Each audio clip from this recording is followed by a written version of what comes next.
ఓం శ్రీ మాత్రే నమః అమ్మ.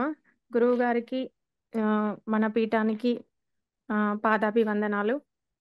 నా పేరొచ్చేసి దివ్య మేడం. ఇంట్లో హౌస్ వైఫ్. మీకు పీఠం ఎలా తెలుసమ్మా? వారాహి నవరాత్రులు ఉంటాయి అని తెలుసా? తెలిస్తే ఎలా తెలుసు? అమ్మ, నాకు వారాహి నవరాత్రులు ఉంటాయని తెలుసు. కానీ అది ఎలా చేసుకోవడం ఏంటి అనేది తెలియదు. ఇంతకుముందు మన పీఠంలోనే ఒక ఫ్రెండు లాస్ట్ 3 ఇయర్స్ నుండి చేస్తున్నారు తను. అంటే తన ప పర్సనల్ ఎక్స్‌పీరియన్స్ నాకొకసారి చెప్పిందమ్మ. నేను అడిగాను తనని. "ఎట్లా చేస్తావు నువ్వు?" అని అంటే తను చెప్పింది నాకు. "నేనిట్లా చేస్తాను. మీరిట్లా చేసుకోండి అక్క, బావుంటది" అని చెప్పి నాకు నెంబర్ ఇవ్వడం జరిగింది. ఆ నెంబర్ ద్వారా నేను గురువుగారికి మెసేజ్ చేశానమ్మా. చేశాను. గురువుగారికి నా డీటెయిల్స్ అన్నీ ఇచ్చాను. గతంలో నవరాత్రులు ఏమన్నా చేశారా అమ్మా? అప్పటికి నవరాత్రులకి, ఇప్పుడు నవరాత్రులకి తేడా ఏమన్నా గమనించారా? ఆ! ఇంతకుముందు నవరాత్రులు నేను చేసుకున్నానమ్మా. దుర్గా నవరాత్రులు చేసుకున్నానమ్మా. మనకు శరన్నవరాత్రులు దసరా అప్పుడు వస్తాయి కదా! ఆ నవరాత్రులు ఒక 5, 6 ఇయర్స్ నుండి చేస్తూ ఉన్నాను నేను. అప్పటి నుండి చేస్తున్నానమ్మా. ఆ నవరాత్రులకి, ఈ నవరాత్రులకి నాకు చాలా డిఫరెంట్‌గా అనిపిచ్చింది. ఎందుకంటే, అప్పుడు మనం ఓన్‌గా సొంతంగా జేసుకుంటాము. మంత్రం అనేది ఎవరు ఇవ్వరు. మనకు ఎట్లా పాజిబిలిటీ అయితే అట్లా చేసుకుంటూ వెళ్తా ఉంటాం. అమ్మవారికి నమస్కరించుకుంటాం, భక్తితో అన్నీ జేస్తాము. ఈ ఈ నవరాత్రులకొచ్చేసి మా అదృష్టం ఏంటంటే, ఒక పీఠం మాకు పరిచయం గావడం, దాంట్లో మాకు గురువుగారు మంత్రం ఇవ్వడము, పూజా విధానాలు ప్రతిరోజు గూడా ప్రతి సెకండ్‌తో సహా ఈ ఈ టైంలో ఇట్లా జేసుకోండి, ఈ టైంలో ఇట్లా జేసుకోండి అని టైము, పద్ధతి, విధానాలు, చేసే విధానాలు, అమ్మవారిని ఆరాధించే విధానాలు, మంత్రం జపం జేసే విధానాలు, ప్రతిరోజు ఎలా జేసుకోవాలి, ఏ రోజు ఏది జేసుకుంటే ఎలా ఉంటది అనేది ప్రతీదీ జెప్పారు. నిజంగా అంటే ఇంత తొందరగా, ఇంత మంచిగా, అసలింత పద్ధతిగా నవరాత్రులు అనేది అయిపోయిందా అన్నట్టుగా అనిపిచ్చింది. కానీ అనుభవాలైతే చాలా వచ్చాయమ్మ. అమ్మవారిని పిలవడం గాని, అమ్మవారే వచ్చి అక్కడ కూర్చొని మనం చేసే జపం తను స్వయంగా చూస్తుంది అన్నట్టు, తను ఆశీర్వదిస్తుంది అన్నట్టు, ఒక పీఠం నుండి ఇంత గొప్ప అదృష్టం రావడం నిజంగా మా అదృష్టము. ఎందుకంటే అందరికీ ఇంత మంచి అవకాశం రాకపోవచ్చు. కాకపోతే మాకొచ్చింది అంటేనే అమ్మవారి అనుగ్రహం, గురువుగారి దగ్గర నుండి మాకు దొరికిందని మేమైతే అనుకున్నామమ్మ. పీఠం మీద కానీ, గురువుగారి మీద గానీ నమ్మకం ఎలా వచ్చింది? ఏమైనా సన్నివేశాలు ఉన్నాయా? ఆ! అమ్మ అయితే ఫస్టొచ్చేసి నాకు ఫస్ట్ గురువుగారికి నేను నా డీటెయిల్స్ పెట్టగానే, నాకు గురువుగారు ఒక వీడియో పెట్టారు. "అమ్మ, మీరు ఈ వీడియో వినండి. విన్న తర్వాత మీకు ఓకే అయితేనే చెప్పండి" అని చెప్పారు. నేను ఆ వీడియో పూర్తిగా విన్నానమ్మ. విని నాకు చాలా అంటే నిజంగా అనిపించింది. నిజంగా అంత అద్భుతం జరుగుతుందా? వాళ్ళట్లా చెప్పారు. ఇంత అద్భుతంగా ఉంటుందా అనిపించింది. అంటే ఉంటుందా అని మాత్రమే అనుకున్నాను నేను. అనుకోని గురువుగారికి చెప్పాను. గురువుగారు నాకు ఓకే, నేను చేస్తానండి అని చెప్పాను. చెప్పిన తర్వాత గురువుగారు, "సరే అమ్మ, మీకు డీటెయిల్స్ అన్నీ ఇస్తారు" అని చెప్పారు. తర్వాత మాకొచ్చేసి డీటెయిల్స్ అన్నీ మీ ద్వారా మాకు రావడం జరిగింది. తీసుకున్న తర్వాత చాలా అంటే నాకు తర్వాత గూడా మళ్ళీ ఒక 2 వీడియోస్ పెట్టారు గురువుగారు. నేనవి అప్పుడు వినలేకపోయాను. అంటే వేరే ఒక జర్నీలో ఉండి నేను వినలేకపోయానవి. తర్వాతొచ్చేసి నాకు లిస్ట్ గూడా పెట్టారమ్మా. 15కి 14-15, 16 అట్లా మనకు లిస్ట్ అనేది పెట్టారు. సామాను లిస్ట్ పెట్టారు. సో, నేనింక తెచ్చుకున్నాను. 18 లోపే సామాను గూడా తెచ్చుకున్నాను. అప్పటి వరకు గూడా నాకొక చిన్న డౌట్ ఏమని ఉండేదంటే, నేను చేస్తానా నిజంగా? ఆయన అన్నీ జెప్పారు. నేను జేయగలుగుతానా? సామానయితే తెచ్చుకున్నాను. చేస్తానో ఏంటో అసలు అర్థం గాలేదు. పీఠం కదా! వాళ్ళు చెప్పిన విధి విధానాలు నేను చేయగలుగుతానా? గురువుగారు చెప్పినట్టు నేను చేయగలుగుతానా? అనేది నాకొకటి ఉండేది. అంటే అన్ని విధి విధానాలు ఏం చెప్తారో, ఎట్లా చెప్తారో, ఏంటో తెలియదు గదా! ఫస్ట్ టైమ్ గదా! అనేసి అనుకున్నా. తర్వాతొచ్చేసి గురువుగారు పెట్టిన సెకండ్ వీడియో విన్నానమ్మా నేను. ఒకరోజు వింటా ఉంటే నైటు ఇంకా అది అద్భుతమే. నాకు ఆ అమ్మవారే వచ్చి అక్కడ నిలబడ్డట్టు, ఇంట్లోకొచ్చినట్టు ఒక గొప్ప అనుభూతి జరిగిందమ్మా. ఇక అదసలు మాటల్లో చెప్పలేనంత అనుభూతి జరిగింది. అంత గొప్పటి అదృష్టం రావడం గూడా నాకు నిజంగా అంటే అప్పుడు అనుకున్నానమ్మా, ఈ పీఠానికి ఇంత శక్తి ఉందా అని. ఈ పీఠం అంటే ఇంత ఇంత శక్తి ఉన్న పీఠమా? నేను వీడియో వింటూ ఉంటేనే నాకు అమ్మవారు సాక్షాత్ కనిపించారంటే నేనింక చేస్తే నా జన్మ ఇంకా ఎట్లా ఉంటుంది? నేను నిజంగా అమ్మవారిని అంటే పీఠం నుండి వచ్చిర్రు. నాకు కాళీ రూపకంలోనే దర్శనమిచ్చారు అమ్మవారు. నాకప్పుడు అర్థం గాలేదమ్మా. ఖాళీ రూపంలో ఎందుకొచ్చారు అమ్మవారు అనేది ఒకటి నాకు సంశయంగా ఉండిపోయింది. తర్వాత కొంచెం టెన్షనేసింది. ఖాళీ రూపం ఏంటి అమ్మవారు రావడం, నేనెప్పుడు ఖాళీ రూపకంగా అమ్మవారిని ఎప్పుడు అనుకోలేదు. ఇట్లా రావడం ఏంటి అనుకున్నాను. మళ్ళీ లలిత రూపకంలో దర్శనమిచ్చారు నాకు. తర్వాతొచ్చేసి నేను గురువుగారికి చెప్పానమ్మా. గురువుగారిని అడిగితే, "మా పీఠం పేరే శ్రీ కాళీ శక్తి పీఠం కదా!" ఆ! అందుకనే అమ్మవారు మీకలా కనిపించారు అని జెప్పారు. నిజంగానే నాకప్పుడనిపిచ్చింది. అవును నిజమే గదా! కాళీ పీఠమే కదా! ఫస్టు పీఠం పేరులోనే కాళీ త్రిశక్తి పీఠం అనుంది కరెక్టే. అంటే కాళీ పీఠమే గాబట్టి అమ్మవారు నాకు ఆ రూపకంగానే దర్శనమిచ్చారు. అంటే "నీరెప్పటినుండో ఎదురు జూస్తున్నావు కదా! నా కోసం. నేను ఈ పీఠం నుండి వస్తున్నాను నీ దగ్గరకని" ఆమె సాక్షాత్ నాకు కనిపించి అంటే నాకు నమ్మకమిచ్చారు. "నువ్వు చేయగలుగుతావు. చెయ్యు" అని జెప్పేసి నమ్మకమిచ్చారు నాకు అమ్మగారు. అంటే ఒక పీఠం పవర్ అనేది నాకు గురువుగారి అంటే బ్లెస్సింగ్స్ అనేవి ఇట్లా ఉంటాయా? అమ్మవారి బ్లెస్సింగ్స్ అనేవి ఇలా ఉంటాయా? ఓకే. నేను ఖచ్చితంగా జేస్తా. ఖచ్చితంగా జేస్తా. ఎట్లా జెప్పినా గూడా జేసుకోగలుగుతా అనే నమ్మకమైతే నాకు నవరాత్రులు స్టార్ట్ అవ్వడానికి ముందే వచ్చిందమ్మా. ఈ అనుభూతి మాత్రం నేను నా లైఫ్ లాంగ్ గుర్తుపెట్టుకునే అనుభూతి నాకు దొరికింది ఆ రోజు. వారాహి నవరాత్రుల్లో మర్చిపోలేని సన్నివేశాలేమన్నా ఉన్నాయా అమ్మా? ఉంటే ఏంటి? ఆ! మర్చిపోని సన్నివేశాలు ఉన్నాయమ్మా. ప్రతిరోజు ఒక కొత్త అనుభూతే వచ్చింది. అమ్మవారి దీక్ష నుండి. ఫస్ట్ రోజు నార్మల్‌గా చేసుకున్నానమ్మా జపసాధన అనేది. పెద్దగా డిఫరెంట్ అంటే ఏమనిపించలంటే కొంచెం ఒక రకమైన ఫీలింగొచ్చింది. ఫస్ట్ రోజు పూజ చేసేటప్పుడు గూడా దీపం వెలిగించగానే గురువుగారు అమ్మవారిని మీరు మనస్ఫూర్తిగా పిలవండి అని చెప్పారు. దీపం వెలిగించి అమ్మవారిని తలుచుకునే టైంలోనే ఏదో చిన్న చిన్న శబ్దాలు ఇంట్లో అంటే చాలా సార్లు నవరాత్రులు చేసుకున్నాను గానీ, అట్లా దీపం పెట్టిన తర్వాత, అమ్మవారిని ఆరాధించిన తర్వాత అట్లాంటి శబ్దాలు నాకెప్పుడు వినిపించలేదు. అంటే ఒక కొత్తగా అనిపిచ్చింది. అంటే ఒక అనుభూతి. అంటే ఎట్లా అంటే ఒకటి మనం ఏదైనా పని చేస్తుంటుంటే దాంట్లో ఒక వైబ్రేషన్ అనేది వచ్చినట్టు అమ్మవారు దీపం పెట్టగానే ఒక రకమైన ఫీలింగొచ్చింది. ఒక రకమైన శబ్దాలొచ్చినాయి. అంటే అమ్మ వచ్చింది అని చెప్పడానికి ఒక కొన్ని సన్నివేశాల్లా కనిపించినట్టుగా అనిపించింది ఫస్ట్ రోజు నాకు. తర్వాతొచ్చేసి జపం చేసుకున్నానమ్మా. నెక్స్ట్ డే వచ్చేసి ఒక గొప్ప అనుభూతి అంటే అమ్మవారికి ధూపం వేశాను నేను. ధూపంని చూస్తూ ఇట్లా జపం చేసుకుంటాను అనేసరికి సాక్షాత్తు అమ్మవారి రూపమే ధూపం రూపంలో వచ్చింది. అంటే అమ్మవారు ధూపంలోనే దర్శనమిచ్చేశారు. అది అట్లా అనుకోని జపం చేసుకుంటా ఉంటే ఒక ఎప్పుడో తెలియని వెలుగు, ఒక గొప్ప వెలుగు వచ్చినట్టుగా అనిపిచ్చింది ఇంట్లోకి. ఆ వెలుగు ద్వారా ఎంతోమంది రాక్షసులు నా వెంటే ఉన్నారు. అందరిని చూసి భయపడుతున్నాను జపం చేసుకునే టైంలో నేను. అప్పుడు అమ్మవారు వచ్చి "నేనున్నాను బిడ్డ, నేను నీ దగ్గరే ఉన్నాను" అని చెప్పడం నాకొక గొప్ప అనుభూతి. అంటే నా జీవితంలో ఎన్నో కష్టాలు, సుఖాలు ఎన్నో వస్తూ ఉన్నాయి, వెళ్తూ ఉన్నాయి. అవన్నీ ఎన్ని జరిగినా గూడా నేను నీ వెంటే ఉన్నానని అమ్మవారు నిజంగా అంటే గురువుగారు ఇచ్చిన మంత్రంది అది పవరో ఏంటో తెలియదు నాకు. ఆ పవర్‌కి ఎట్లాంటి దుష్ట శక్తులైనా నీ దగ్గర నుండి వెళ్ళిపోతాయి. నువ్వది చేస్తూ ఉండు. నేను నీ వెంటే ఉన్నాను అని అమ్మవారే నాకు వచ్చి చెప్పిన ఫీలింగొచ్చింది. నిజంగా అసలొచ్చి చెప్పారు అమ్మవారు అట్లాగా పట్టుకొనేసి. అట్లా నేనున్నాను నీకోసం, నీ దగ్గరే ఉన్నాను. నువ్వు బాధపడాల్సింది లేదు. నువ్వు టెన్షన్ పడాల్సింది లేదు. నీకేమి ఉన్నా పోతాయి. నువ్వు టెన్షన్ పడకు. నువ్వు ప్రశాంతంగా పూజ చేసుకో అని అమ్మవారు చెప్పిన ఫీలింగ్ అది ఎంతో అద్భుతమమ్మా! ఆ రోజున నేనసలు మర్చిపోలేనింక. వృత్తి వల్ల ఏమన్నా ఇబ్బంది కలిగిందా? దాన్ని ఎలా అధిగమించగలిగారు? వృత్తి వల్ల ఏం ఇబ్బంది జరగలేదమ్మా. కానీ కొంచెం హెల్త్ ప్రాబ్లమ్ అయితే వచ్చింది. ఒక 2 డేస్ కొంచెం అవస్థ పడ్డానమ్మా. కొంచెం ఆరోగ్యానికి సంబంధించి కొంచెం ప్రాబ్లమ్ అయితే వచ్చింది. కానీ అది గూడా నాకు నవరాత్రులలోనే మళ్ళీ కొద్దిగా సెట్ అయిపోయింది. ఇప్పుడైతే ప్రాబ్లమ్ అయితే ఏం లేదమ్మా. మంత్రదీక్షకి మీకు ఖర్చెంతయింది? అంటే గురుదక్షిణ ఏమన్నా అడిగారా? లేకపోతే హోమం అని కానీ, ఇతర ఖర్చులు ఇవ్వమని గాని ఏమన్నా అడిగారా? ఏది లేదమ్మా. ఒక్క రూపాయి గూడా నేను దేనికి ఇవ్వలేదు.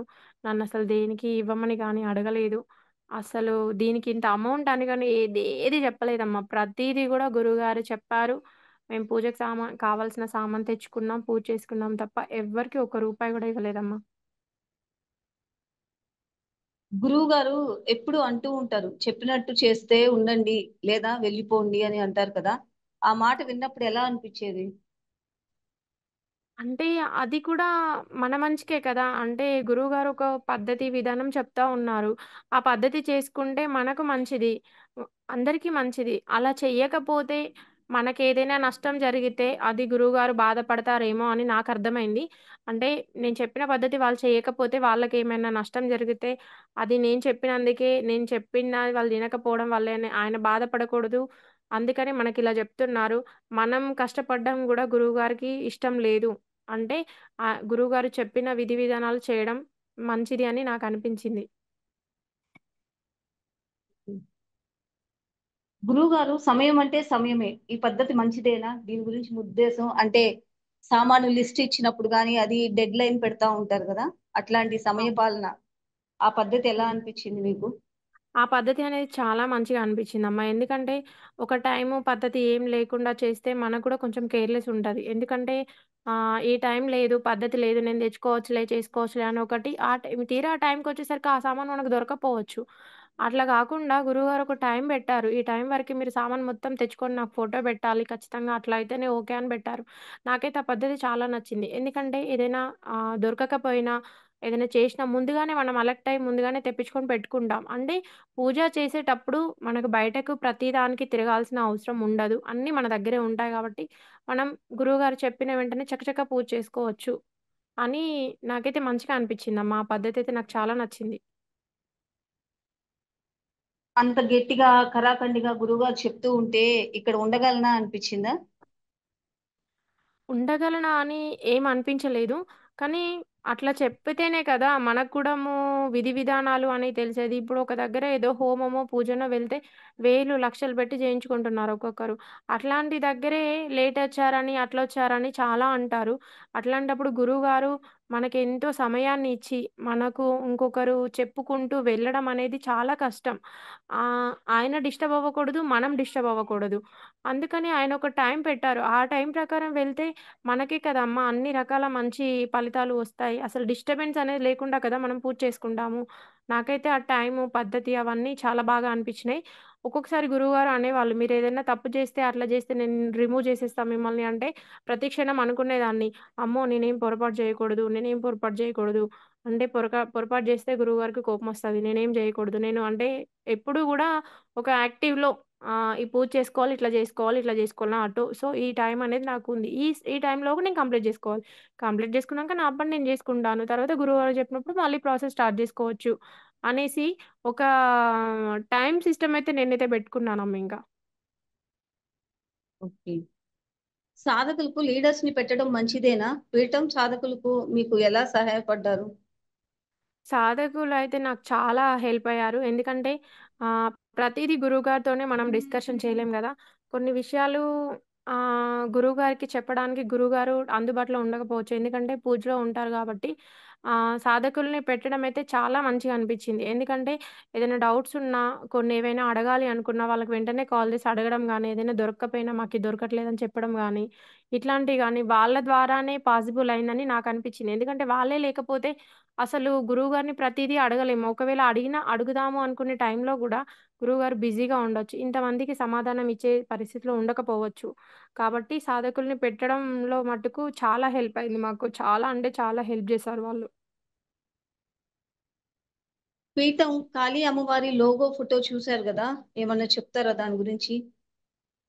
లోగో ఫోటో చూస్తే అయితే అమ్మ ఒక మనసులో తెలియని ఒక ఫీలింగ్. అంటే ఈ ఫోటోను ఇంతకుముందు ఎప్పుడో చూసాను. కానీ ఎక్కడ చూసానో గుర్తుకు రావట్లేదు అని అనిపించింది ఫస్ట్ నాకు. తర్వాత అనుకున్నాను ఏదో ఫోటోలో దేంట్లోనో చూసుంటాను అనుకున్నాను. కానీ ఆహ్, అసలు అట్లా కాదమ్మా. అది నాకెట్లా అనిపించిందంటే అది ఒక శక్తి. అమ్మవారి శక్తి. అంటే అమ్మవారిని నిత్యం చూస్తాం కాబట్టి నాకెక్కడో చూసినట్టు అనిపించింది. అమ్మవారు సాక్షాత్ లోగోలో ఉన్నట్టుగా అనిపిస్తుంది. చాలా సార్లు నేను ఆ లోగోని ఓపెన్ చేసి చూసుకున్నాను గూడా. ఎంత బావుంది ఈ లోగో. అసలు ఈ లోగో ఈ పీఠానికి ఇట్లనే ఉండాలి. అంటే అది ఒక శక్తి అంతే. ఆ శక్తి అక్కడే ఉండాలి అన్నట్టుగా అనిపించింది నాకు. గురువుగారు మీకు విధి విధానాలు ఇవ్వటం ఎలా ఉంది? మీకు చెప్పిన విధానం అర్థమైందా?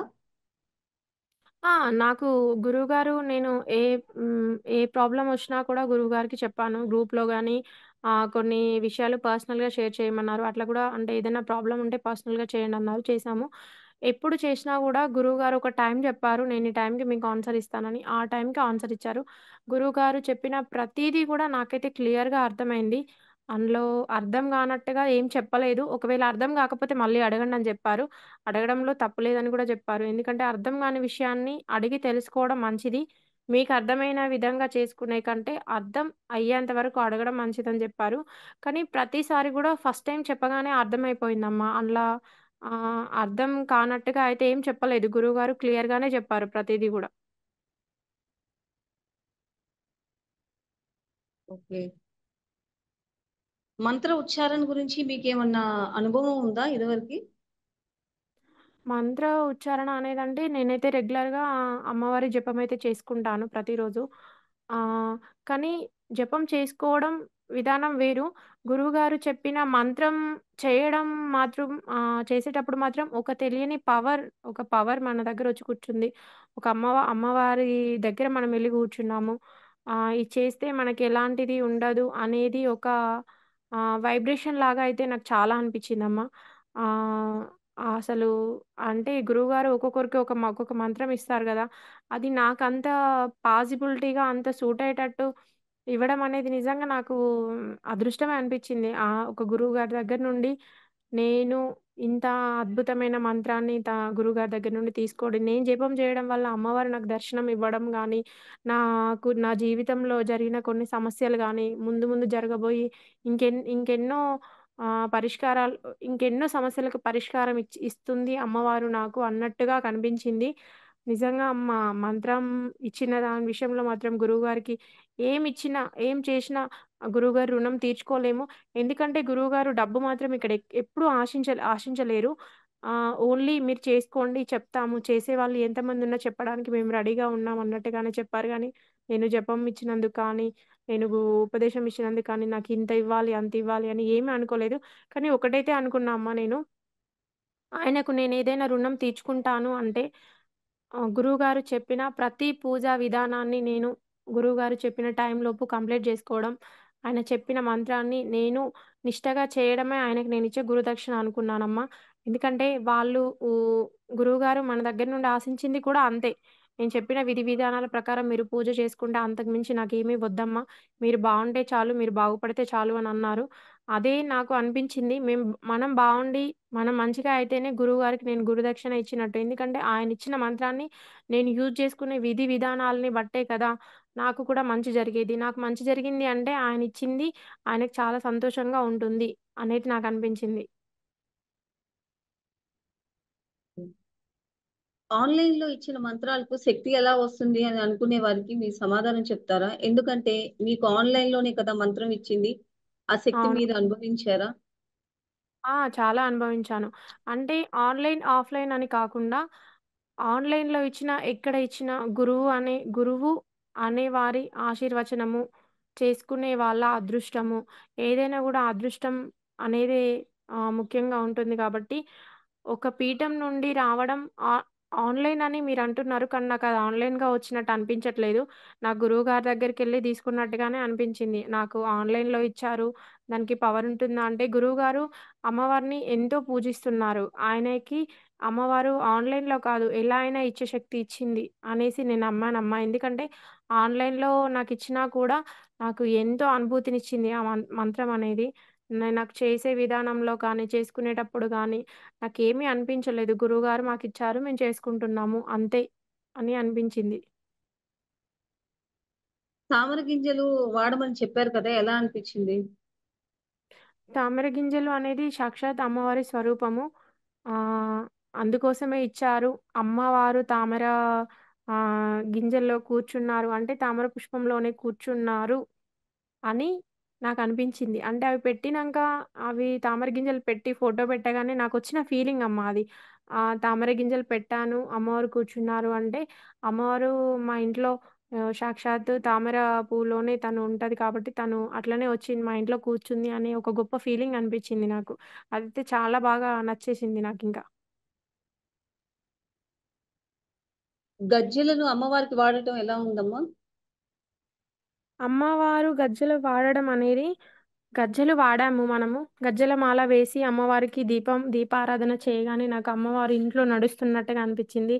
అమ్మకి మనం గజ్జెలు ఇస్తేనే కదా ఆ అమ్మ గజ్జెలు కట్టుకొని నడవగలుగుతుంది. అందుకే గురువుగారిచ్చారేమో! ఆహా! అంటే ఆ శబ్దాన్ని మనకి వినిపించడానికి అమ్మవారు మనతో పాటు ఉంది అనడానికి సాక్షాత్ అమ్మవారినే నడకని మన కళ్ళ కట్టినట్టు చూపించడానికి గజ్జెలు ఇచ్చారేమో అనిపించింది నాకు. ప్రతి ఆడవాళ్ళకి గూడా పట్టీలు అనేది ఖచ్చితంగా ఉంటది. ఆడవాళ్ళు స్త్రీ స్వరూపానికి నిండుగా కనబడాలి అంటే ఖచ్చితంగా గజ్జెలనేవి కంపల్సరీ ఆడవాళ్ళు బెట్టుకోవాలి అనేది నేననుకుంటాను. ఆ గురువుగారు గూడా అదే ఒపీనియన్ తోటి మనకిచ్చారు అని అనిపించింది నాకు. గోధుమలతో అమ్మవారికి ఆహ్వానం చెప్పారా? చెప్తే ఎలా ఉంది? ఆ! గోధూలితో నాకున్నంత మందంలో చిన్నగా నేను ఆహ్వానం చెప్పాను అమ్మవారికి. నిజంగా అంటే ఒకరు మన ఇంటికొస్తే ఒక అతిథి మన ఇంటికొస్తే ఎవరో తెలియని వాళ్ళు ఒక చిన్న రిలేటివ్ వస్తేనే డోర్ వరకి వెళ్ళి వెల్కమ్ చెప్తాం మనం. లోపలికి రండి అని. అలాంటిది ఈ లోకాన్నే పాలించే అమ్మ వస్తే ఎలా ఉండాలి? ఇలానే ఉండాలి అనిపించింది నాకు. ఇలాగే ఉండాలి. ఇలా చేస్తేనే అమ్మవారు చాలా సంతోషిస్తారు. ఇలా అయితేనే కరెక్ట్. గురువుగారు ఎంత చెప్పారు. అమ్మవారిని గూడా ఇలా ఆహ్వానించాలి అని ఎంత గొప్పగా వర్ణించారు. అదైతే చాలా అద్భుతంగా అనిపించిందమ్మ. నేనెక్కడా గూడా జూడలేదు. అలాంటి అంటే ప్రతి ఒక్క దగ్గర అమ్మవారి నవరాత్రులు చేస్తారు గానీ, ఇలాంటి పద్ధతిలో అనేది అది నాకు చాలా డిఫరెంట్‌గా అనిపించింది. కొత్తగా అనిపించింది. ఇంకా నాకు పాసిబుల్ లేదు గానీ, పాసిబుల్ ఉంటే పెద్దగా చేసుకోవాలనిపించింది. కానీ ఉన్నవాళ్ళు చేసుకుంటే వాళ్ళ ఫీలింగయితే 100% వాళ్ళకి తెలిసే ఉంటది. చాలామంది హ్యాపీ ఫీలయ్యారు. అమ్మవారొచ్చినట్టు గానీ, ముద్రలు గానీ అవన్నీ కనిపించాయని చాలామంది ఫోటోస్ బెట్టారు. చాలా హ్యాపీ అనిపించింది నాకు గూడా. అంటే అమ్మవారు వచ్చింది ఇంట్లోకి ఎలా వస్తుంది అనేది కూడా కళ్ళకు కట్టినట్టుగా చూపించారు గురువుగారు. వెల్లుల్లి రసం ఎలా ఉంది? అమ్మవారికి సమర్పణ చేయటం ఎలా అనిపించింది? వెల్లుల్లి రసము చేసేటప్పుడు ఎలా ఉంటదో ఏంటో ఇట్లా చెప్పారేంటి? దాని టేస్ట్ ఏంటి? ఏంటి అర్థం కాలేదు. మళ్ళీ చేసే విధానం గూడా గురువుగారే చెప్పారప్పుడు. తర్వాతొచ్చేసి అనిపించింది అది అమ్మవారికి సమర్పణ చేసిన తర్వాత ప్రసాదంగా తింటా ఉంటే అది ఒక రకమైన టేస్ట్ ఉందసల. అది ఏంటో ఇది హ్మ్, ఇంత కమ్మటి టేస్ట్ ఉంటుందా? ఇంత అద్భుతంగా జేసుకోవచ్చా? ఇంత అద్భుతంగా అమ్మవారికి పెట్టొచ్చా? అంటే అమ్మవారే మనకు ప్రసాదం పెట్టినంత ఫీలింగొచ్చింది నాకైతే. మామిడి అల్లంతో తలకి పట్టీ వేసుకోమని అన్నారు కదా! ఎలా ఉంది? ఫస్ట్ రోజు కొంచెం హెడేక్ గాని, అది గాని వచ్చిందమ్మా. అప్పుడు పెట్టుకున్నాను నేను. పెట్టుకోమన్నారు కదా! హెడేక్ గాని ఏమైనా వస్తే పెట్టుకోమని చెప్పారని జెప్పేసి పెట్టుకున్నాను. చాలా రిలీఫ్ అనిపిచ్చిందమ్మా. చాలా అంటే చాలా రిలీఫ్డ్‌గా అనిపిచ్చింది. అందుకనే చెప్పారేమో గురువుగారు మామిడి అల్లంతో ఇట్లా చేసుకోండి. మీకు ఏమైనా పెయిన్స్ వస్తే పెట్టుకోవడానికి అని. అంటే ముందు జాగ్రత్తగా గూడా గురువుగారు మనకట్లాంటివి జెప్పారు. బయట మెడిసిన్ అట్లా ఏం వేసుకోకుండా చాలా బాగా పనిజేసింది అనిపిచ్చింది నాకైతే. తలంటు స్నానం చెప్పిన విధంగా చేశారా అమ్మ? చేస్తే ఎలా ఉంది? కుంకుడుకాయతో చెప్పారు చేశాను. అంటే నేనెప్పుడు కుంకుడుకాయతో చేయలేదమ్మా. ఫస్ట్ టైమ్ చేశాను. కానీ చాలా బాగా అనిపించింది. అంటే కుంకుడుకాయతో చేయడము, అమ్మవారికిట్లా చేయడము అంటే ఒకప్పటి తెలుగునాటి పద్ధతి. అంటే విధి విధానాలు, సాంప్రదాయాలు ప్రతీది గూడా మనకి గురువుగారు చాలా చక్కగా చెప్పారు. ఎందుకంటే అది మనకు చాలా ఫ్యూచర్‌లో చాలా ఉపయోగపడుతుంది. అంటే ఒక అమ్మవారి పూజ గాని, పూజ విధానాలు గాని ఇట్లా జేసుకోవాలి. చేసిన వరకైనా సరే గాని ఇట్లా జేసుకోవాలి. ఇట్లా జేసుకుంటే చాలా బావుంటుంది అనిపించింది. బెల్లం దీపం వెలిగించారా? వెలిగిస్తే ఎలా అనిపించింది? బెల్లం దీపం వెలిగించానమ్మా. అప్పుడు గురువుగారు బెల్లం దీపం పెట్టండి అని చెప్పారు. దానివల్ల ఏం ప్రయోజనాలో చెప్తానని చెప్పారు. తర్వాతొచ్చేసి నాకు చిన్న వ్యాపారం ఉంది. ఆహ్, తర్వాత వ్యాపార స్థలంలో అట్లా వేసుకోమని చెప్తే అప్పుడనిపించింది. గురువుగారు చెప్పిన దాంట్లో ప్రతి దాంట్లో మనకి ఒక మంచి ఫలితమే కనిపిస్తుంది. ఒక గొప్ప ఫీలింగ్ వచ్చిందమ్మ బెల్లం దీపం అయితే నాకు. అంటే వ్యాపారంలో గానీ, దేంట్లో గానీ చేసుకోమనేసరికి నాకు హ్యాపీ అనిపిచ్చింది. అంటే వ్యాపారానికి సంబంధించి గూడా చెప్పారు గురువుగారు. వ్యవసాయం చేసే వాళ్ళకి సంబంధించి చెప్పారు. ప్రతి ఒక్క దగ్గర మీకు అమ్మవారి ఆశీర్వచనం ఉంటుంది అని చెప్పారు అనిపించింది నాకు.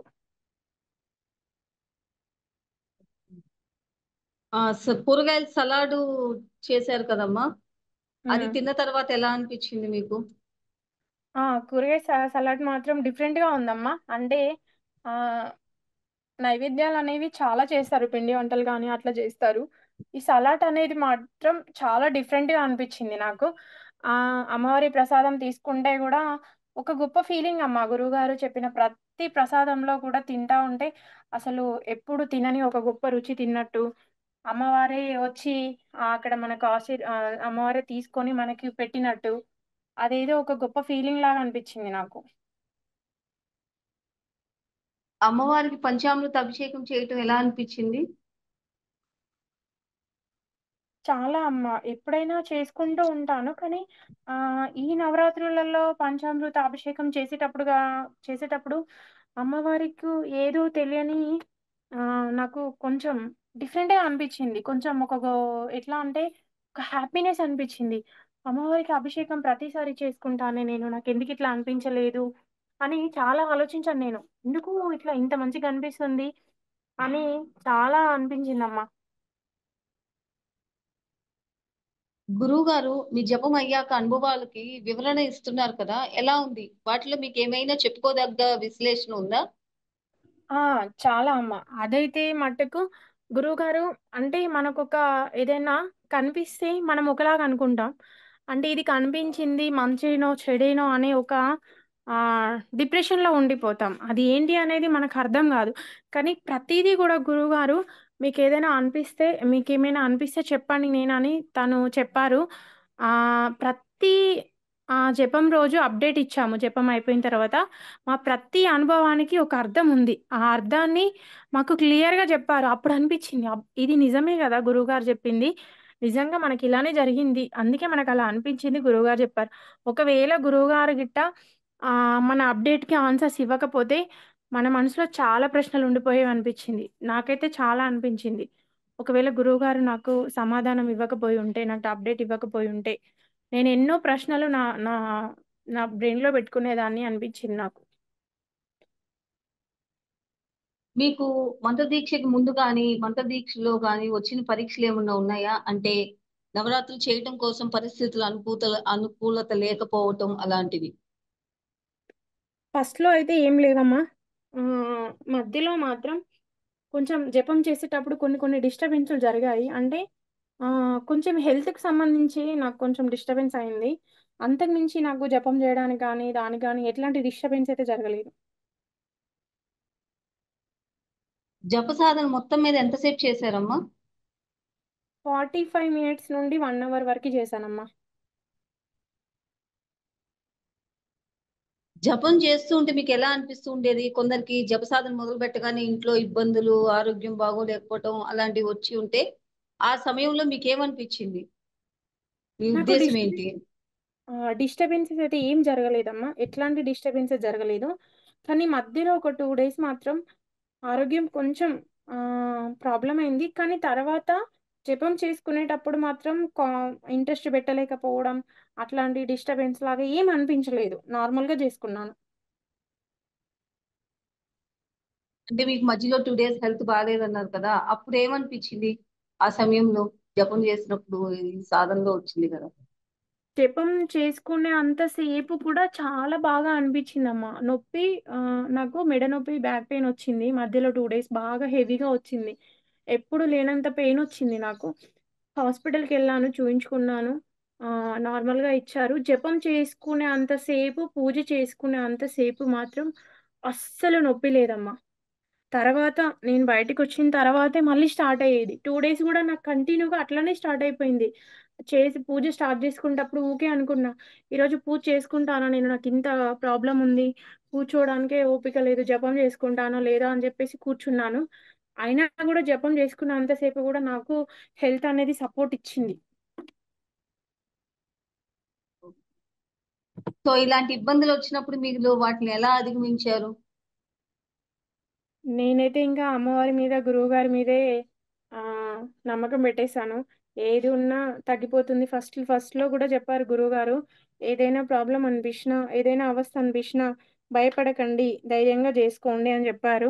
నాకు ఇంకా అట్లానే అనిపించింది అమ్మా. నేను ఏదొచ్చినా కూడా సరే, నాకు ఒక ఆటంకం వస్తుంది రానివ్వని, కానీ చేస్తాను. ఎంత ఆటంకం వచ్చినా నేను అమ్మకి అనేది ఖచ్చితంగా చేసుకుంటాను అని ధైర్యంతో చేసుకున్నాను, కానీ ఎక్కడ కూడా వెనకడు వేయలేదు నేను. మీకు ఈ నవరాత్రులు సంతృప్తిని ఇచ్చాయా? ఏమైనా లోటు ఉందా? నాకు చాలా అనుభూతినిచ్చిందమ్మా. ఒక గొప్ప ఎక్స్పీరియన్స్ వచ్చింది. ఆ, ఒక మంచి హ్యాపీనెస్. అసలు ఇంకా అది మాటల్లో చెప్పలేనంత హ్యాపీనెస్.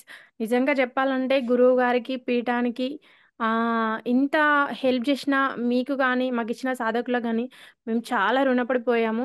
ఎందుకంటే ఎప్పుడూ తెలిసిన వాళ్ళ దగ్గర 10 సార్లు తిరిగితే కానీ ఒక పూజ చేయరు. ఒక హోమం చేయాలంటే ఎన్నో ఆ మనకెన్నో ఆటంకాలు ఎన్నో ఉంటాయి. కానీ నిజంగా చెప్పాలంటే గురువుగారు, అసలు నాకు ఆ పీఠం రావడమే నా అదృష్టం అనుకున్నా. ఆ గురువుగారి దగ్గర నుండి జప సాధన రావడం, నేను జపం చేసుకోవడం, దాంట్లో ఫీలింగ్స్, నా ప్రతి ఒక్క ఫీలింగ్‌కి ఒక ఆన్సర్ ఇచ్చారు గురువుగారు. నా ప్రశ్నకి సమాధానం దొరికింది. నాకు ఈ జపంలో ఏంటంటే, ప్రతి ఒక్క ప్రశ్న నేను జీవితంలో చాలా ఫేస్ చేశాను. ఎన్ని ఫేస్ చేశానో అన్నీ కూడా నాకు ప్రతిరోజు జపంలో నాకు ఒక్కొక్క రోజు ఒక్కొక్క రూపకంలో అమ్మవారు నాకు చూపిస్తూనే ఉంది. అంటే ఎందుకు ఇంతలా నాకు నా లైఫ్ అనేది ఇంతలా అయిపోయింది? ఎందుకు ఇంత కష్టపడినా నాకసలు ఎందుకు ఇట్లా జరుగుతుంది అనే ప్రతి ఒక్క ప్రశ్నకి నాకు సమాధానం దొరికింది. నేనైతే ఒక గొప్ప అనుభూతి అనుకుంటాను. నిజంగా గురువుగారికి ఏం చేసినా, ఏమిచ్చినా ఆయన రుణం మాత్రం నేను తీర్చుకోలేను. కాకపోతే జీవితంలో ఈ పీఠాన్ని మాత్రం వదులుకోవద్దు అనేది మాత్రం నేను గట్టిగా అనుకున్నానమ్మా. ఎంత కష్టమైనా, ఎంత డిప్రెషన్‌లో ఉన్నా, ఎంత బాధలో ఉన్నా, ఎలాంటి పరిస్థితిలో ఉన్నా నేను ఈ పీఠాన్ని నేను వదులుకోకూడదు. ఖచ్చితంగా నేను ఈ పీఠంలోనే ఉండాలి. నాకు ఈ పీఠంలో ఉంటే చాలా వస్తాయి. చాలా నేర్చుకుంటాను గురువుగారి దగ్గర నుండి. పీఠం నుండి చాలా నేర్చుకుంటాను అనేది నాకు మాత్రం ఖచ్చితంగా అనిపించిందమ్మా. నేనింకా నా నా ఫీలింగ్ మాత్రం ఇలా ఉంది. ఎందుకంటే నేను అన్నీ చూసాను. అమ్మవారు నాకు చూపించింది. అమ్మవారు నాకు చూపించింది అంటే అది గురువుగారి వల్లే సాధ్యమైంది అనిపించింది నాకు. పీఠంలోకి రాకముందు, పీఠంలోకి వచ్చాక మీలో వచ్చిన మార్పులు శారీరకంగా గాని, మానసికంగా గాని ఏదైనా చెప్తారా? ఆహ్, శారీరకంగా అంటే అమ్మ కొంచెం అంతకుముందు చాలా యాక్టివ్‌గా ఉండేదాన్ని. ఈ మధ్యలో చాలా రోజుల నుండి కొంచెం హెల్త్ డిస్టర్బెన్సెస్ వస్తున్నాయి. చిన్న చిన్న ప్రాబ్లమ్స్. ఆ ప్రాబ్లమ్స్ కూడా ఎళ్ళిపోతాయని అమ్మవారు ఒక నమ్మకం ఇచ్చింది. శారీరకంగా అంటే ఏ వర్క్ అయినా చేసుకుంటాను 100%. బట్ ఇంకా ముందు ముందు గూడా ఎంత రిస్క్ అయినా చేసుకోగలుగుతానని ఒక బాడీలో ఒక స్ట్రెంత్ లాగా అనిపిచ్చింది. ఇంకొకటొచ్చేసి మానసికంగా అంటే, బయట జరిగే ప్రపంచంలో ఒక రాగా ఉండేదాన్ని. కానీ అలా ఉండకూడదు. నేనిలా ఉంటే నాకన్నీ కరెక్ట్‌గా అవుతాయి అని ఒక ఆలోచన విధానం అనేదొచ్చిందమ్మా నాకు. ఓకే. అఖండ దీపం ఇంత ముందు పెట్టారా? ఇదే మొదటిసారా? అఖండ దీపారాధన అంటే భయం ఏమన్నా వేసిందా? భయపడ్డారా ఏమన్నా? అట్లాంటి సన్నివేశాలు అలా? లేతే అఖండ దీపం పెట్టగానే ఆనందపడ్డ సన్నివేశాలు గాని ఏమన్నా ఉన్నాయా?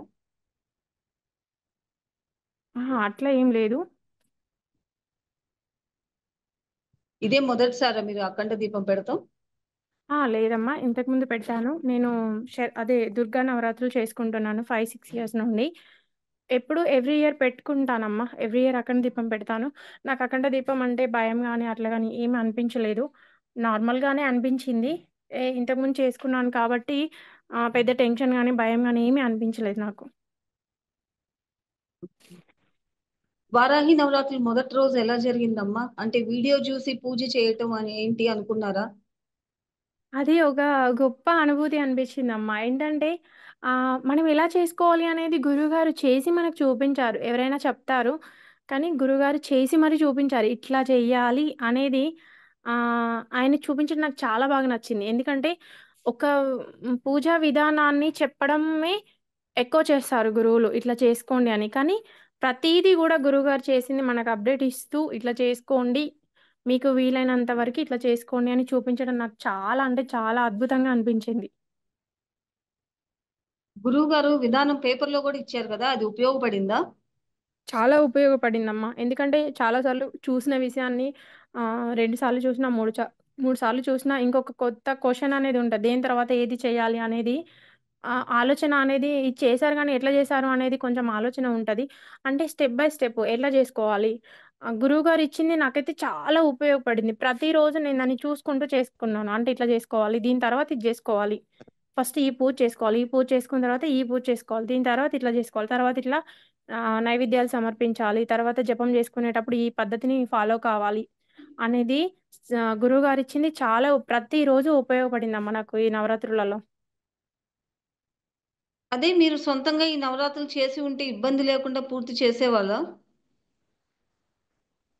నవరాత్రులు ఒకవేళ నేను సొంతంగా చేసుకొని ఉంటే చేసుకునేదాన్ని. అంటే చేస్ చేశావా అంటే చేశావు అన్నట్టుగా జేసుకునేదాన్ని. ఈ పీఠం నుండి కాబట్టి చాలా గొప్ప అనుభూతయితే వచ్చిందమ్మ నాకు. ఎందుకంటే ప్రతీదీ గూడా ఒక పద్ధతి ప్రకారం, పద్ధతిలో చేయడము, అమ్మవారిని ఇలా ఆరాధించాలి, ఇలా పూజించాలి, ఇలా జపం చేసుకోవాలి. అది ఒక మంచి డిఫరెంట్ మంచి అంటే ఒక గొప్పగా అనిపిచ్చింది నాకు చాలా. గురుముఖత మంత్రోపదేశంకి మామూలుగా మనమే సొంతగా మంత్రం చేసేదానికి మీకు తేడా ఏమన్నా అర్థమైందా? చాలా అర్థమైందమ్మా. గురువుగారి దగ్గర నుండి వచ్చిన మంత్రానికి చాలా విలువ ఉంటుందని నాకు దెలుసు. కానీ ఇంత శక్తి ఉంటుందని ఇప్పుడే అర్థమైంది నాకు. అమ్మవారికి గోరింటాకు పెట్టడం గురించి మీకేమైనా అనుభవాలున్నాయా? ఆ! అది అయితే చాలా హ్యాపీనెస్ అనిపించిందమ్మా. ఎందుకంటే ప్రతిసారి గోరింటాకు ఆషాఢంలో పెట్టుకోవడం ఖచ్చితంగా ఆడవాళ్ళకి చాలా ఇష్టం. మన ఇంటికొచ్చిన అమ్మవారికి పెట్టి మనం పెట్టుకోవడం అనేది చాలా సంతోషాన్నిచ్చింది నాకు. అమ్మవారికి సారీ ఇవ్వాలని గురువుగారు చెప్పారు. మీకెలా అనిపిచ్చింది? ప్రతి నవరాత్రులలో లాస్ట్ రోజు ఖచ్చితంగా అమ్మవారికి సారె అనేది నేనిచ్చుకుంటానమ్మా. చీర గానీ నాకు తోచినట్టుగా ఏదుంటే అది చీర, గాజులు ఇంకా ఇంకేమైనా ఇవ్వాలనిపిస్తే ప్రతిసారి ఇచ్చుకుంటాను. కానీ గురువుగారు ఒక పద్ధతి చెప్పారు. ఆ పద్ధతి నాకు చాలా బాగా నచ్చింది. ఎందుకంటే ఈ పద్ధతిలో అమ్మవారికి ఇవ్వాలి అనేది చాలా నచ్చిందమ్మా. ఉద్వాసన కార్యక్రమం ఎలా జరిగిందమ్మా? ఉద్వాసన కార్యక్రమం చాలా చెప్పారు గురువుగారు. ఈ పద్ధతిలో చేసుకోండి. ఇన్ని రోజులు చేసుకున్న పూజకి ఫలితం మీరిలా చేస్తే వస్తుంది అని చెప్పారు. అంటే ప్రతి నవరాత్రులు ఎప్పుడు చేసుకున్నా కూడా మనకు కొన్ని తెలుసో, తెలియకో మనకు తోచినట్టుగా మనం చేసుకుంటాం. పూజ చేయడం ఒక ఎత్తు అయితే, ఉద్వాసన చేయడం ఇంకొక స్టెప్‌లాగా అనిపించింది. ఆ స్టెప్‌ని కూడా మనతో విజయవంతంగా చేయించారు గురువుగారు. నిజంగా ఆ గురువుగారికి ఆ విషయంలో చాలా నమస్కారాలు. ఎందుకంటే ఉద్వాసన అనేది చాలా మందికి తెలియదు. చాలామంది ఏదో పూజ అంతా చేసి అయిపోయిన తర్వాత ఫోటో కదిలించో, దీపం కదిలించో పక్కకన్నీ జరిపేస్తారు. అలా కాదు. అమ్మవారిని ఎంత ప్రేమగా, ఎంత ఇష్టంగా ఆహ్వానం పలికామో, అంత ప్రేమగా, అంత ఆహ్, భక్తితో సాగనంపాలి అనేది చాలా బాగా చెప్పారమ్మా. అమ్మవారికి దిష్టి తీయాలి అని చెప్పారు. ఎలా అనిపిచ్చింది? ఆ! మనుషులం. మనకే చాలా సార్లు దిష్టి చేసుకుంటాం. వాళ్ళు భగవంత్ స్వరూపాలు, సాక్షాత్ అమ్మవారు. ఆమె ముల్లోకాలు తిరుగుతుంది. ఏ లోకంలో ఎలాంటి దిష్టి తగులుతుందో వచ్చే దారిలో ఎంతోమంది దృష్టులు ఉంటారు. వాళ్ళందరిని దాటుకొని మన ఇంటికొస్తుంది. అలాంటి అమ్మకి దిష్టి తీయాలి అనే ఆలోచన గురువుగారు మనతో తీయించడం అది నిజంగా అదృష్టంగా అనిపిచ్చింది నాకు. అమ్మవారిని సాగనంపేటప్పుడు ఎలా ఉంది? నాకైతే చాలా ఏడుపొచ్చిందమ్మ. నేను దారుణంగా ఏడ్చిన. ఎందుకంటే, నాకు ఇద్దరు అబ్బాయిలే. అమ్మాయిలు లేరు. అంటే, నేను మా పుట్టింట్లో నుండి అత్తవారింటికొచ్చినప్పుడు ఎంత బాధనిపిచ్చిందో, అమ్మవారిని పంపించేటప్పుడు గూడా అంతే బాధనిపిచ్చింది. 9 రోజులు నేను నేను పూజ చేసుకున్నాను అమ్మవారికి. ఇప్పుడెళ్ళిపోతున్నారు. మళ్ళీ ఎప్పుడొస్తారు? మళ్ళీ నెక్స్ట్ ఇయర్ వస్తారా నా దగ్గరికి? అని చాలా బాధేసింది. ఏడుపొచ్చింది అసలు. అక్కడి వరకి ఎళ్తే గూడా దుఃఖమొచ్చింది. అమ్మ ఎళ్ళిపోతున్నావా నువ్వు? మళ్ళీ వస్తావా? ఎప్పుడొస్తావు? మళ్ళీ నేను ఎప్పుడు పిలుచుకోవాలి నేను? అని చాలా బాధేసింది. అంటే అంత ఇష్టంగా అమ్మనక్కడ కూర్చొని పూజ చేసుకున్నాం గాబట్టి, అది ఒక గొప్ప ఫీలింగ్. ఎప్పుడు గూడా నవరాత్రులు చేస్తే అట్లా సాగనంపడం అవేవి చేసుకోలేదు నేను. నార్మల్‌గా పూజ చేశాను, అయిపోయిన రోజు ఉద్వాసన చేసుకున్నాను, అయిపోయిందన్నట్టుగా ఉండేది. ఆ రోజు నాకది ఒక గొప్ప అనుభూతిలాగా అనిపిచ్చింది. అట్లా సాగనంపడం, ఒక ఇంటికొచ్చిన ఆడపడుచుని ఎంత నిండుగా సాగనంపుతామో అంత నిండుగా అంటే తనెప్పుడు మళ్ళీ వస్తానే ఉంటది అన్నట్టుగా అనిపించింది నాకు. పిల్లల్ని ఎలా పెంచాలి అనేది గురువుగారు కొన్ని మాటలు చెప్పారు. మీకేమనిపిచ్చింది? చాలా నచ్చిందమ్మా. ఎందుకంటే, మన పిల్లలకి మన పద్ధతులు నేర్పించి పెంచుకోవడం అనేది మన అదృష్టం. ఎందుకంటే, మన సనాతన ధర్మంలో మన పిల్లలు మన ధర్మాన్ని పాటించడం, మన ధర్మంలో నడవడం గూడా ఒక ఒకటి మనకు అదృష్టం. ఎందుకంటే, నేను నా పిల్లలకైతే ప్రతీదీ గూడా ఒక పూజా విధానం గానీ, ఏది గానీ నా పిల్లలకి ప్రతీదీ చెప్తా ఉంటాను. మగ పిల్లలైనా కూడా వాళ్ళు ఈ పద్ధతిలో పెరగాలి అనేది నాకొకటి ఉంటది. గురువుగారు చెప్పినప్పుడు గూడా చాలా సంతోషమేసింది. నిజంగా ఇట్లాంటి గురువులు కొందరు ఉంటేనే కదా పిల్లల్ని ఎలా పెంచాలి అనేది చాలా మందికి తెలియక చాలా అంటే మిస్ మిస్ అయిపోయి అంటే వాళ్ళకున్న పరిస్థితులను బట్టి గావచ్చు, ఇంకేదైనా గావచ్చు. వాళ్ళు కొన్ని చేసుకోలేకపోతున్నారు. కనీసం ఇలా చెప్పేవాళ్ళు ఉంటేనేనే కదా మన పిల్లల్ని మనం ఏ పద్ధతిలో బెట్టుకోగలుగుతాం అనేది అర్థమవుతుంది. మన సనాతన ధర్మాన్ని వదిలేసుకొని మనం ఎంత మూర్ఖులమవుతున్నాము. మన పిల్లలకి మన ధర్మాన్ని చెప్పడమే గదా! తల్లిదండ్రులుగా మన బాధ్యత. మనం చెప్తే వాళ్ళు వాళ్ళ పిల్లలకి జెప్తారు. అలా మన ధర్మం, మన పద్ధతులు మనకు రక్షణగా ఉంటాయనిపిచ్చింది నాకు. గురువుగారు పీఠం ప్రత్యేకత గురించి చెప్పారు కదా! అలాంటి పీఠంలో వారాహి నవరాత్రులు పూర్తి చేసినప్పుడు ఎలా అనిపిచ్చింది? చాలా సంతోషమేసిందమ్మా నాకు. ఫస్టే అనిపిచ్చింది నాకు. ఈ పీఠంకి ఇంత శక్తుందా అని నేను నవరాత్రులు స్టార్ట్ కాకముందే చూసాను. అంటే ఈ పీఠంలో ఇంత సక్సెస్‌ఫుల్‌గా నేను నవరాత్రులు కంప్లీట్ జేసుకున్నానంటే మాత్రం నాకు చాలా హ్యాపీ అనిపిచ్చింది. నాకింకా లైఫ్‌లో గూడా ఎప్పుడు గూడా ఈ పీఠం నుండి వెళ్ళాలి అనేది నాకు ఆలోచనకి రాకుండా నేను ఈ పీఠంలోనే ప్రతి నవరాత్రులు జేసుకోవాలని నేను అనుకున్నాను. పీఠం అన్న సంతర్పణ కార్యక్రమాల గురించి ఏమైనా చెప్తారా? ఆ! చాలా అనిపిచ్చిందమ్మా. అన్న సంతర్పణ అనేది ప్రతి ఒక్క దగ్గర ప్రతి ఒక్క కార్యక్రమంలో చేయడం చాలా గొప్పగా అనిపిచ్చింది నాకు. ఆహ్, అది ఒక గురువు గారితోనే సాధ్యమేమో అదింక. ఎంత పెద్ద పీఠమైనా గూడా చాలామంది ఇన్ని గొప్ప కార్యక్రమాలైతే చాలామంది చేస్తారు అని నేనెప్పుడు అనుకోలేదు. ఎందుకంటే ఒక పీఠం ఉంది. అక్కడికి ఉన్న పీఠం దగ్గరికే భక్తులు వెళ్తారు తప్ప, ప్రతి ఒక్కరి దగ్గరికి వచ్చి గురువుగారు ఇంత ఓపికగా, ఇంత ప్రేమగా చెప్పడం నిజంగా ఆ పీఠానికి పరిచయమైన వాళ్ళందరూ అదృష్టవంతులే. ఎందుకంటే, ఈ పీఠం మా దగ్గరికే వచ్చి చెప్తుంది. మాకెట్లాంటి రిస్క్ లేకుండా, ఏం లేకుండా వెళ్ళడం, చెప్పడం ఒక దగ్గర అన్న సంతృప్తి మీరొచ్చి చేసుకుంటా అంటే సేవ చేసుకోండి అని చెప్పారు. నిజంగా చాలా అనిపించింది. ఎందుకంటే, భగవంతునికైనా, ఎవరికైనా ఒకరికి అన్నం పెడితేనే భగవంతుడు సాక్షాత్ కనిపిస్తాడు అంటే ఒక ఒకరొచ్చి అన్నం తింటున్నారు అంటే వాళ్ళ రూపంలోనే కనిపిస్తాడు. అట్లా భగవంతుడిని మనకు చూపించడానికి గూడా అది ఒక మంచి అవకాశమేమో అనిపించింది. ఎప్పుడైనా వీలైతే నాకు రావాలి అనిపించిందమ్మా. ఎప్పుడు వీలు చూసుకోనైనా గాని ఎక్కడైనా పీఠం జరిగితే నాకు తెలిసి అందుబాటులో నాకేదైనా ఉంటే నేను వెళ్ళాలి. నేను కూడా అట్లాంటి గొప్ప ఒక అవకాశాన్ని ఉపయోగించుకోవాలి అని అనుకుంటున్నాను.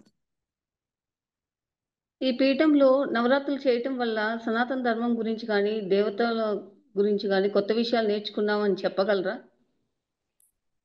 ఆ! నేర్చుకున్నానమ్మా. ఎందుకంటే సనాతన ధర్మంలో ఉన్నవాళ్ళు మాత్రమే ఇక్కడ పరిచయం అవుతారు అని నాకనిపించింది. ఎందుకంటే మన ధర్మాన్ని, మన పద్ధతిని పాటించే వాళ్ళు మాత్రమే ఈ పీఠానికి పరిచయం అయితారని గట్టి నమ్మకం అనిపించింది. ఎందుకంటే పీఠంలో ప్రతీది గూడా మన ధర్మాన్ని ఎలా పాటించాలి, మన ధర్మంలో ఎలా నడవాలి, మన దేవతామూర్తుల్ని మనం ఎలా పూజ చేయాలి, ఏ దేవుడిని పూజించిన తర్వాత ఏ దేవుడిని పూజించాలి, మన తల్లిదండ్రుల్ని మనం ఎలా గౌరవించాలి, మన పిల్లలు మనల్ని గౌరవించుకునేలా ఎలా చేసుకోవాలి, ప్రతీదీ గూడా క్లియర్‌గా జెప్పారమ్మా. నేటి సమాజానికి ఇలాంటి పీఠం అవసరం ఉందా అమ్మా? చాలా ఉందమ్మా. ఎందుకంటే ఇప్పుడున్న జనరేషన్ వాళ్ళకి పనులు, పనులు, పనులు తప్ప ఒక దగ్గర స్థిరంగా కూర్చొని ఒక దాని గురించి తెలుసుకునే అంత ఒక పూజా విధానం గానీ, ఒక పద్ధతులు గానీ తెలుసుకునేంత టైం ఎవ్వరికీ ఉండట్లేదు. ఎందుకంటే ఎవరి పనుల్లో వాళ్ళు బిజీ అయిపోతున్నారు. ఒక పీఠం ఇలాంటి ఒక పీఠం ఉంటే కనీసం ఇంట్లో ఉండైనా వాళ్ళు కొన్ని విధి విధానాలు నేర్చుకొని, ఒక విధి విధానాల ప్రకారం ఒక పూజ చేసుకుంటారు అనేది ఈ పీఠం ద్వారా ఖచ్చితంగా ప్రతి ఒక్కరు తెలుసుకోవచ్చు.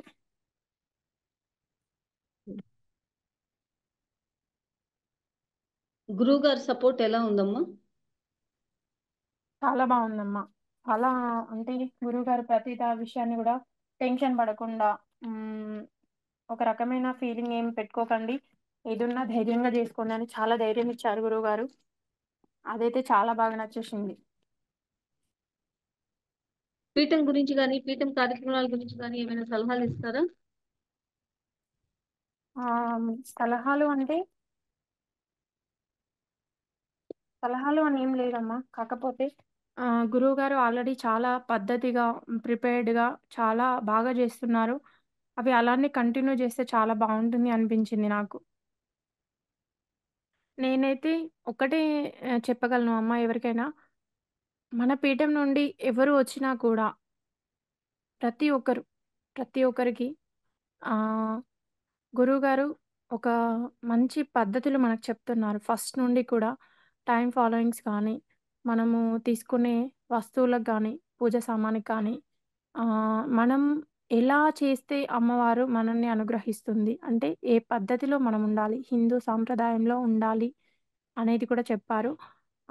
ఇలాంటి పద్ధతులు ఒక్కటి కూడా మిస్ కాకుండా చేసుకుంటే మనకు చాలా అంటే చాలా గురువుగారు చెప్పినట్టు సాక్షాత్ అమ్మవారు మనకొచ్చి మన ముందే కనిపించి, ఇది కనిపిస్తుందా? అమ్మవారు కనిపిస్తుందా వచ్చి అనేవాళ్ళు ఖచ్చితంగా అమ్మవారిని చూడొచ్చు. గురువుగారు చెప్పిన పద్ధతిలో పూజ చేసుకుంటే. ఓకే అమ్మా. దివ్య గారు, చాలా సంతోషం ఉంది. ధన్యవాదములు. ఓం శ్రీ మాత్రే నమః. ఓం శ్రీ గురుభ్యో నమః. హరి ఓం. అమ్మగారు ఓం శ్రీ మాత్రే నమః. నిజంగా ఈ పీఠానికి, గురువుగారికి, నాకు సహాయపడ్డ మీ అందరికీ, సాధకులకి, మీకు గురువుగారికి, పీఠానికి నిజంగా అమ్మ నేను ఏమిచ్చినా నా జన్మలో మీ రుణం నేను తీర్చుకోలేను. ఎందుకంటే ఒక గొప్ప అనుభూతి వచ్చింది అంటే ఒక గొప్ప పీఠంలోనికి నేనొచ్చాను అనే సంతోషం నాకెక్కువగా ఉందమ్మా. అంటే జీవితంలో ఎప్పుడైనా గూడా నేను ఏ నవరాత్రులు చేసుకున్నా గూడా నాకు చెప్పడానికి ఒక పీఠం ఉంది. నన్ను ముందుకు నడిపించడానికి ఒక పీఠం ఉంది. నాకు తెలియంది కూడా నేను అడిగి తెలుసుకోగలను అనే ఒక ధైర్యం వచ్చింది. నిజంగా జెప్పాలంటే మన ధర్మాన్ని కాపాడే ఒక గొప్ప శక్తిలాగా అనిపించింది నాకిది. చాలా ధన్యవాదాలు గురువుగారు మీకు. పాదాభివందనాలు. పీఠానికి, త్రిశక్తి పీఠానికి, కాళీ త్రిశక్తి పీఠానికి జన్మ జన్మలకి మేము రుణపడిపోయి ఉంటాము.